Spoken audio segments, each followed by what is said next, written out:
Let's learn real-time project terminology term5, project repository. What exactly the project repository? So general meaning of repository, the place where you can store certain things, okay, for certain purpose. In the similar way, project repository means you have to collect all project relevant documents from starting piece to ending piece. You will place at one common place to access by all stakeholders. Who is stakeholders? It can be consultants, it can be project manager, it can be delivery manager from service company side, client side, it can be customer, end users, directors. Okay, they will have the access. For example, customer gave certain requirement. You got a sign off.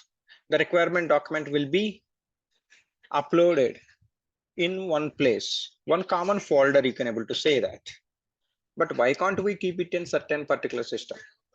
See, system is if you keep it in local drive, it cannot be accessible, and it is keep it in shared drive. It is not also not that much secured. It's a client property on the web.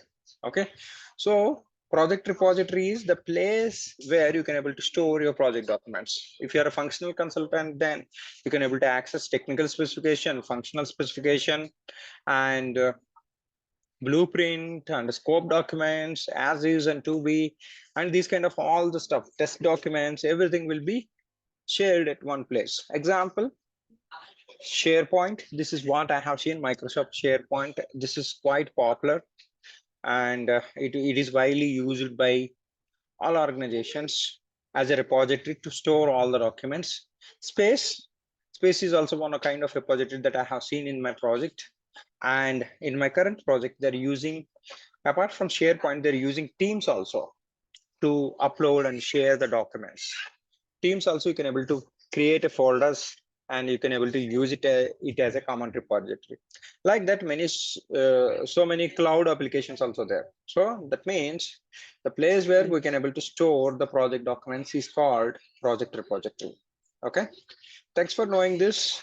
If you are not yet subscribed, please subscribe my channel. I have a different set of courses. If you really wanted to learn real time, you can subscribe these two courses. Being a functional consultant, one is getting master to write functional specification, and second one is real time idoc training. This is one of my prime course, 112 hours with 422 lectures. I'm just providing these links below this video. Around 20 plus courses are there. If you really wanted to enhance your knowledge, you can subscribe and you can give it a try. Thank you so much. Thanks for joining the session. Have a great day.